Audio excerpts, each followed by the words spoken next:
السلام عليكم ورحمة الله وبركاته. ازيكم يا اخوات؟ اخباركم ايه؟ زي ما انت شفت كده يا صاحبي، ملف ويل هاك مع منظور ايباد، ملف قوي جدا جدا جدا، كشف اماكن. تمام.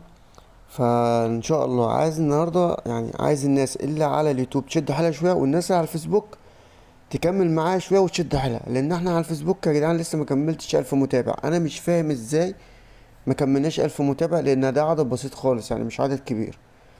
فالناس اللي على الفيسبوك لسه شايفاني تعمل متابعه وتعمل لايك للفيديو وتكتب تم في التعليقات. تمام يا اخواتي؟ وسيب لكم قناه تليجرام في اول تعليق كل الناس تخشها. فيلا بينا نركب الملف. هو ملف واحد مساحته صغيره. نخش كده على زد ارشيفر،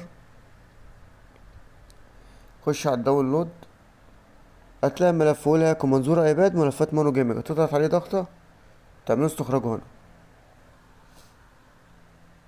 تمام. هو الملف فتح معاك بدون اي مشاكل. هتخش عليه كده، هتلاقي ملف اسمه فايل مساحته صغيره جدا، الملف عالميه وكوريه 64 و32. تضغط عليه ضغطه مطوله وتاخده نسخ. تطلع فوق تجيب ذاكره الجهاز اندرويد، وتخش على داتا، هتروح على ملف اللعبة على طول. تخش على ملف اللعبة، تعمله لازم الدايرة اللي تحت.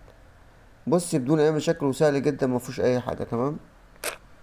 الناس يا جدعان تشد حيلها شوية معايا، عشان الواحد يعني ايه، محتاج الدعم دلوقتي، يعني محتاج الناس يعني تقدر الشغل اللي بنعمله، اللي على اليوتيوب واللي على الفيسبوك يا جدعان تقدروا شوية الشغل. والناس على الفيسبوك تشد حيلها شوية. تمام يا اخواتي؟ القناة تليجرام في اول تعليق، وملف في اول تعليق. شكرا لكم.